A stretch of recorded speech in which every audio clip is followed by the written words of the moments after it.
kasih karunia dan damai sejahtera Allah Bapa dan dari anaknya Tuhan Yesus Kristus menyertai kamu sekalian. Amin. Salam saudaraku, firman Tuhan bagi kita hari ini tertulis dalam kitab 1 Petrus 2 ayat 5. Dan biarlah kamu juga dipergunakan sebagai batu hidup untuk pembangunan suatu rumah rohani, bagi suatu imamat kudus untuk mempersembahkan persembahan rohani yang karena Yesus Kristus berkenan kepada Allah. Saya olo mana kamu Paulion, songon akabatu nama ngolu, gabi bagas partodion jala hamalimon nabadia, lah humabuat akapelia partodion, halomoan ni rohani di batang, marhite-hite Yesus Kristus. Demikianlah firman Tuhan. Saudaraku, di dalam nama Tuhan Yesus Kristus, judul renungan kita adalah batu yang hidup. Menjadi batu yang hidup berarti kita harus mempunyai semangat baru.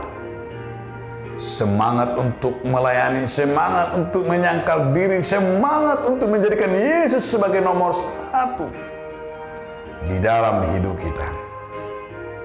Menjadi batu yang hidup, menjadi beban bagi semua anak-anak Tuhan.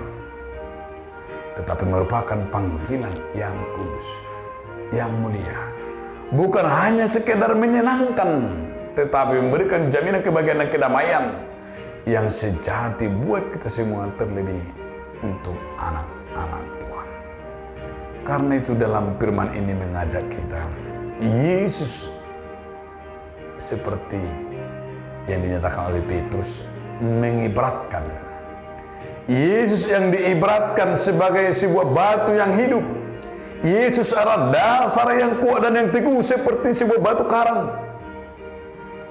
Namun batu karang itu tidak benda mati, tidak memiliki perasaan, tidak dapat berinteraksi.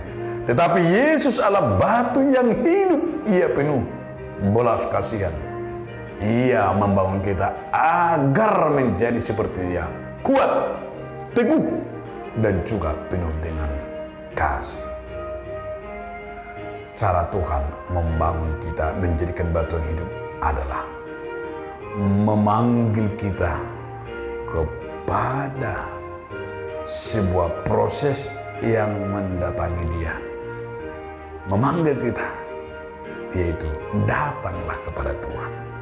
Maka kita akan menjadi batu yang hidup, biar kita dipergunakan sebagai itu untuk pembangunan suatu rumah rohani.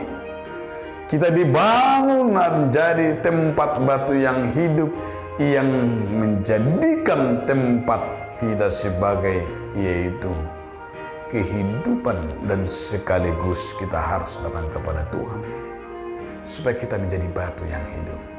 Hanya Dia saja yang dapat memberikan kepada kita apa yang kita butuhkan, agar Dia menjadikan kita menjadi batu penjuru seperti batu yang hidup untuk memberikan kehidupan di dunia ini.